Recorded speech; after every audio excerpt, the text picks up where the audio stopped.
Transaction declined. Rent payment. Insufficient funds. I stared at my banking app. Zero balance. Yesterday, I had savings. Today, I was broke. Then, another notification dinged. Instagram. My mother just posted a video. I clicked it, and there they were, my parents, Gary and Linda, clinking champagne glasses in a Las Vegas penthouse suite. The caption read, "Living our best life." They didn't miss my college graduation because of an emergency. They missed it because they were too busy blowing $24,000 that they stole from me. Before I tell you exactly how they stole $24,000 without hacking a single password, and the trap I set to ensure they never spent another dime, drop a comment, letting me know where you're watching from. If you've ever had to pay the price for trusting family, hit subscribe. You need to hear this. I'm a risk analyst. My entire career is built on predicting bad outcomes and preventing them. I can spot a fraudulent wire transfer from a continent away. I can audit a company's ledger and find a decimal point error that hides $1 million.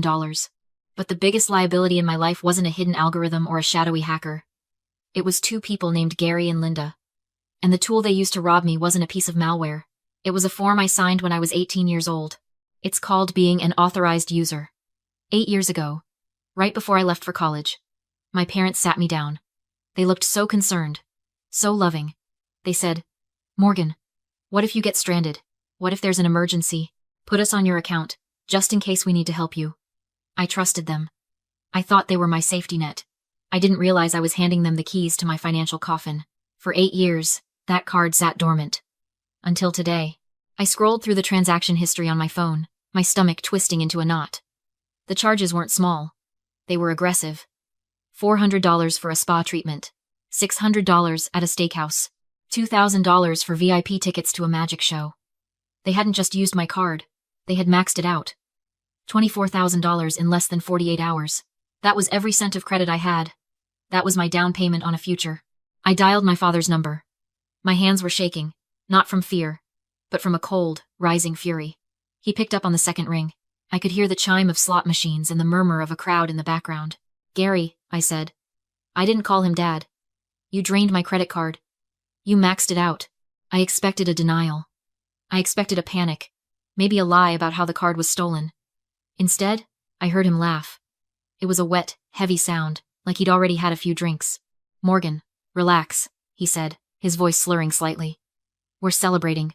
Your mother and I haven't had a vacation in 10 years. Don't be so dramatic. We'll pay you back when we hit the jackpot." "You spent $24,000, I said, my voice trembling. "That is theft. That is a felony." "It's not theft if our names are on the card, sweetheart," my mother's voice chimed in. She must have been leaning over his shoulder. "Besides, think of it as back pay. We raised you. We fed you. We put a roof over your head for 18 years. You owe us a little fun." I stared at the phone. Back pay. They were billing me for my own childhood. You might be asking yourself why I didn't cut them off years ago. Why did I keep that card active? It's something psychologists call the sunk cost fallacy of bloodlines. It's the same logic that keeps a gambler at a slot machine. You've put so much in so much love, so much patience, so much hope that you feel like you can't walk away. Because if you do, you lose everything you've invested. You keep pulling the lever, hoping that this time, they'll finally be the parents you deserve. You tell yourself that their love is just one spin away. But looking at that bank statement, seeing the evidence of their gluttony while I stood in a rented cap and gown with an eviction notice looming, the illusion finally shattered. I wasn't their daughter. I was their retirement plan. I was an investment vehicle they were finally cashing out. "I need that money back," I said, my voice steadying. "Now. Or I go to the police." "Oh, grow up," Gary snapped, the laughter gone. "We don't have the cash. We're illiquid right now. But we have a solution. Stop crying about your credit score and listen. We have a way to fix this. But you're going to have to do exactly what we say." "What solution?" I asked. The air in the room felt thin, like all the oxygen had been sucked out. "Your grandmother," Gary said. "She's sitting on a pile of cash in that trust fund. Millions, Morgan. And she's barely lucid half the time. It's just sitting there, waiting for the state to take it when she kicks the bucket." "Grandma is in hospice," I said, my voice ice cold. "She is dying." "Exactly," Linda interrupted, her voice chirpy, as if she were suggesting a new restaurant. "She won't need it much longer. But here's the problem, she's stubborn. She won't release a dime to us. She thinks we're irresponsible. Can you believe that? But she loves you, Morgan. You're the golden grandchild, the one who went to college, The one with the shiny corporate job. Get to the point, I said.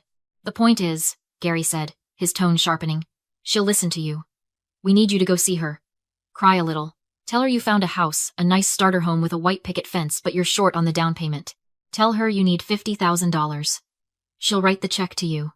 You cash it, transfer the money to us, and we pay off your credit card. We keep the rest as a finder's fee. Everyone wins. I felt bile rise in my throat.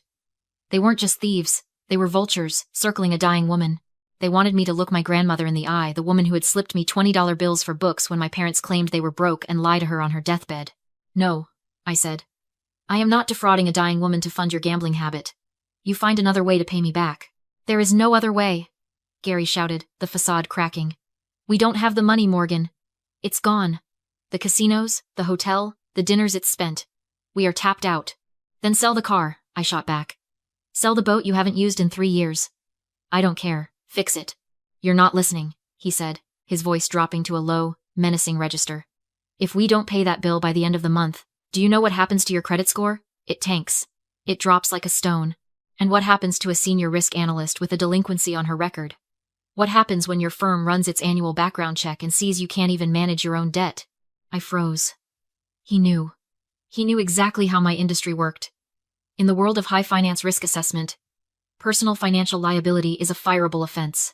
If I looked like a credit risk, I was a security risk. You lose your job, Linda said softly. You lose your apartment. You lose that fancy new life you think you're so much better than. Unless you help us. It wasn't a request, it was a hostage negotiation. They were holding my entire career at gunpoint, fingers on the trigger, smiling like they were doing me a favor. So that's the deal? I asked, my voice devoid of emotion. I help you rob Grandma, or you ruin my life? We're helping you save your life, Gary corrected. Think about it. We'll be in Chicago on Sunday. We can have a nice family dinner, go over the details, and make sure you get your story straight before you see her. Don't be stupid, Morgan. Family helps family. The line went dead. I lowered the phone. I didn't scream. I didn't throw it against the wall. I walked over to my desk, opened my laptop, and pulled up my bank statement again. Negative balance. Pending charges. The numbers stared back at me, red and angry. They thought they had me cornered. They thought I was the scared 18-year-old girl who just wanted their approval. They forgot what I do for a living. I assess threats. I calculate exposure. And when I find a liability that cannot be mitigated, I eliminate it. I wasn't going to let them ruin me. And I wasn't going to let them touch my grandmother. I picked up my phone and dialed a number I hadn't used in years. It rang once, twice, 3 times. Lawyer Sterling. A gruff voice answered. Mr. Sterling, I said. This is Morgan. We need to talk about my parents. And we need to talk about my grandmother's trust. I called Gary back 10 minutes later. My voice wasn't shaking anymore. It was flat, hollowed out. The voice of a daughter who had finally been broken. Fine, I said. I'll do it. But I'm not going in blind. We need to meet for dinner. I need to know exactly what to say to her. Word for word. If I mess this up, we all lose. That's my girl, Gary purred. The smugness in his voice made my skin crawl. I knew you'd come to your senses. We'll be in Chicago on Sunday. I booked a private room at the Vault. Steak and wine. We'll celebrate our future. He thought he had won. He thought he had bullied me into submission. He didn't realize he had just scheduled his own arraignment. I hung up and drove straight to Mr. Sterling's office. Sterling wasn't a fancy corporate lawyer with a glass office. He was an estate attorney who worked out of a brownstone that smelled like old paper and pipe tobacco. He had managed my grandmother's affairs for 30 years. He looked at me over his spectacles, his face etched with deep lines of concern. They want you to do what? He asked, his voice low and dangerous. They want me to trick her, I said. They want me to tell her I'm buying a house so she'll sign a disbursement check. They're going to take the money to pay off their debts and keep the rest. And they threaten to destroy my career if I don't help them. Sterling stood up and walked to the window. When he turned back, he wasn't looking at me like a lawyer. He was looking at me like a prosecutor. Morgan, there's something you need to know, he said. I'm not just the executor of the estate. 2 months ago, when your grandmother's health declined, the court appointed me as her guardian ad litem. Do you know what that means? I shook my head. It means I am legally responsible for protecting her from exploitation, he said. It also means I am a mandatory reporter. If I have evidence, credible evidence that someone is conspiring to financially abuse a vulnerable senior, I don't just have the option to call the police. I am required by federal law to do it. I don't have evidence yet, I said. Just a phone call. It's their word against mine. Then we get the evidence, Sterling said. He opened his desk drawer and pulled out a digital recorder, then hesitated. No, that's too risky. If they find a wire, they'll destroy it. We need something they can't break. I have a better idea, I said. I pulled out my phone and my AirPods Pro. I showed him the settings. Transparency mode, I explained. It uses the microphones on the outside of the earbuds to amplify the sound in the room so the wearer can hear, but it also transmits that audio back to the phone.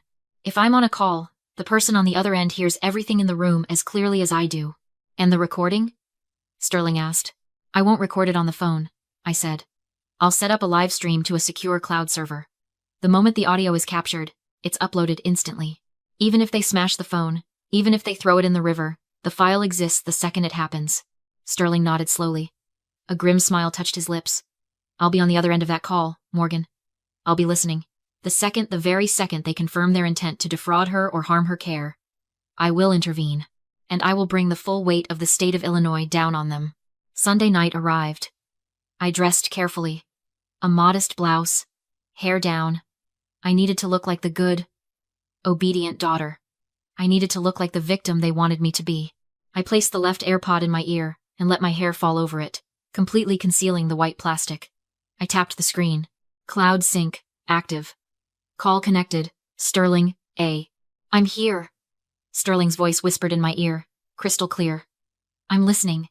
Go get them. I took a breath, smoothed my skirt, and walked into the vault. The private dining room at the vault smelled of aged leather and truffle oil. It was a soundproof glass box, designed for backroom deals and illicit affairs. Tonight, it was the stage for a confession. Gary sat at the head of the table, scanning the wine list like a king surveying his domain. He ordered a bottle of Cabernet that cost more than my first car. Linda was busy adjusting her diamond earrings in the reflection of her spoon. They looked comfortable. They looked like people who had gotten away with it. I took my seat. The AirPod in my left ear hummed with a faint static, the sound of Lawyer Sterling breathing on the other end of the line. I'm sorry, I said. The words tasted like ash.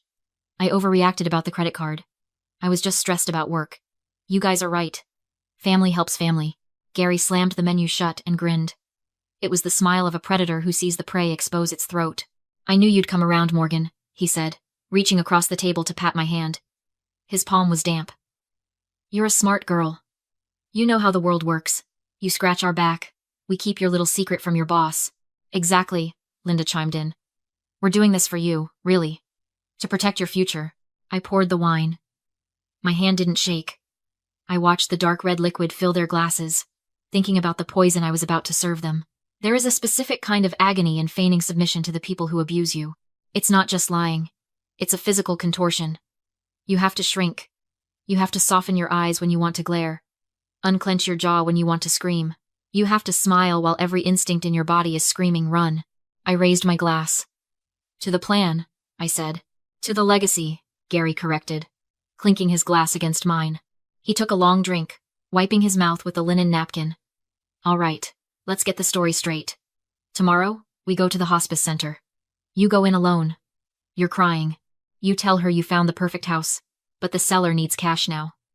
You tell her it's a distress sale, a once-in-a-lifetime deal. And the check? I asked. She writes it to me. Directly to you, Linda said. Ask for 50, 60 if you can. Once it clears, wire 50 to us to cover the debt. Keep the rest, your commission. I needed them on record. But what about Grandma? I asked carefully. If the trust drains, they'll kick her out of hospice. Gary laughed, slicing into his steak. That place is bleeding us dry. $5,000 a month for Jell-O and a parking lot view? We're stopping the bleeding. Where will she go? State facility on 9th, he said flatly. It's free. She's 89. She won't know the difference. So we dump her? We protect the legacy for the living, Gary snapped. That money is ours. Did you get that? I whispered. Gary frowned. What? I removed the AirPod and set it on the table. I switched my phone to speaker. I got it. A voice said calmly. Loud and clear. Gary went pale. This is Thomas Sterling. The voice continued. Court-appointed guardian ad litem for your mother. You've just confessed to elder abuse, wire fraud, and grand larceny. Police are en route. Your assets are frozen. Gary grabbed my phone and smashed it against the wall. Silence. Then he locked the door. He picked up his steak knife. This is what psychologists call an extinction burst. The moment a narcissist realizes control is gone and escalates to violence. You think a recording matters if you're not alive to testify? He hissed. He lunged. I backed away, grabbed a wine bottle, smashed it, and raised the jagged glass. You're already done, Gary. The recording is in the cloud. He charged. The door exploded inward. 2 waiters tackled him. The knife skidded across the floor. Sirens followed. At the precinct, Sterling confirmed the charges. Aggravated assault, elder abuse, conspiracy, wire fraud. Bail set high. Then came the problem: my debt. My parents' assets were frozen. I was safe, but financially trapped. Sterling handed me a check from the estate trust. Emergency bridge loan. You saved the estate millions. This covers your liabilities. The exact amount. The next morning, I held my grandmother's hand at hospice. They can't hurt you anymore. She stirred. Later, I paid off the card and removed 2 names from my account. Gary Moore. Linda Moore. No hesitation. Cutting off toxic family isn't cruelty. It's self-defense. If you're holding on because of blood alone, this is your sign to let go.